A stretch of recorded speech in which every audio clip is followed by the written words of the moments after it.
We turn again to the People and Culture founder, Joydeep Hall, joining live via Skype from Sydney. Thanks for joining us today on the program, Joydeep. So what can we take from what we heard yesterday from the PM when it comes to this industrial relations conversation? Yeah, look, I think it's desperate times call for desperate measures in these situations. And so I think this is the first time in a very long time that we've had a Prime Minister indicate that he's looking at doing what was last really done in Australia's history at the time of Bob Hawke and Paul Keating in the early to mid-'80s, in terms of really trying to bring together unions, employer groups in a desperate bid to try to create an economic environment where there's going to be job creation and job sustainability. So it's really quite an extraordinary proposition, not something that I think anyone would have expected from a Liberal Prime Minister, but a reflection of the desperate situation that I think the economy finds itself in. I think that's exactly right. And when we talk about job creation, there's been a structural shift in the Australian workforce. At least there will be if a lot of these jobs don't go back online. Just how will a new reskilling of labour occur under a program like this? Well, I think this is going to require an extensive amount of consultation.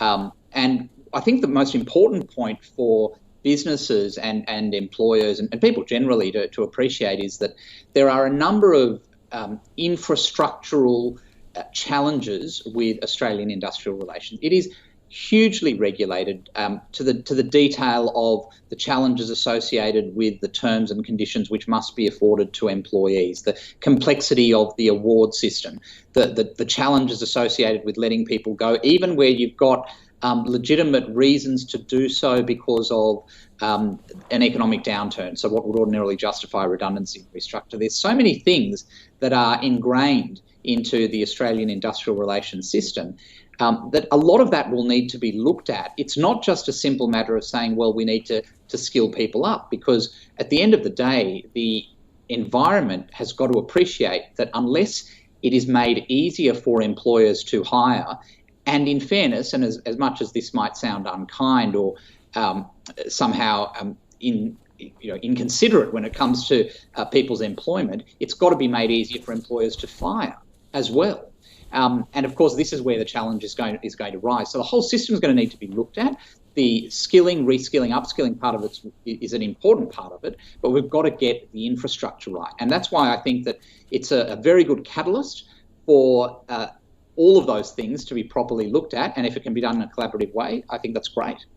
Certainly, but we also heard from Ms McManus from the ACTU saying that there are two conditions for support of a change of this nature. One is that the proposals will have to make more job security for these people. And then the second one was the equivalent of a wealth share in terms of at least being able to share in all of that productivity and work that they create. How likely would these conditions be met in your opinion?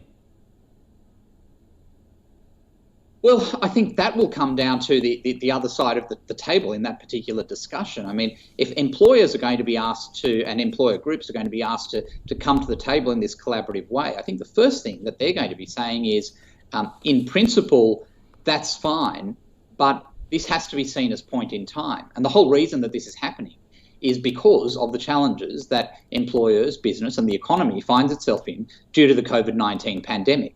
So employers are not really going to be approaching this particular exercise and saying, look, happy to wealth share, happy to give all of these commitments and guarantees, when really, in many instances, and for many employers in many industries, they're fighting for survival.